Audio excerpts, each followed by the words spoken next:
That good news comes as the Muscogee Nation opens a new Tulsa treatment facility for COVID patients. A local couple has already benefited from the monoclonal antibody infusion center.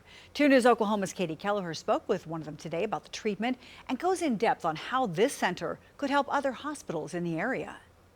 Donald Hogue and his wife both tested positive for COVID-19 on Friday. Extreme fatigue, the low-grade fever off and on, also the coughing, and then just having trouble keeping the oxygen levels up. Monday, they came to Council Oak, Muscogee Nation's new hospital in Tulsa, where they've opened a monoclonal antibody infusion center. The treatment is done through an IV and is designed to target coronavirus. It takes about 25 minutes for the infusion to run through, and of course there's a second bag of fluid that they run through afterwards, and then they will watch you for an hour to make sure there's no adverse reactions.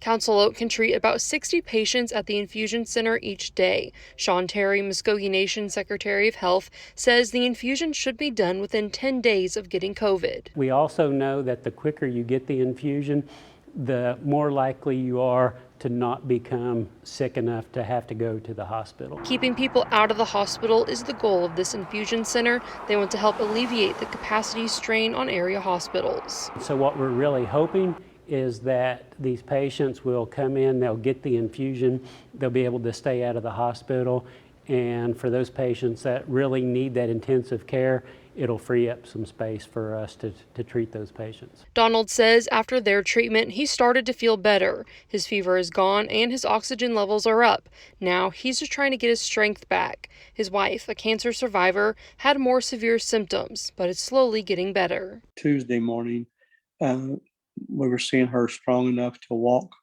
Now, we stayed beside her, but she was strong enough to walk like to the restroom. And you could see a marked difference, and it's been a slow improvement ever since. I don't think that would have happened like this without the infusion. Both native and non-native patients can receive the infusion here at Council Oak. Doctors typically refer patients. However, you can make an appointment for yourself. We have that number for you on our website, KJRH.com. In Tulsa, Katie Kelleher, 2 News Oklahoma.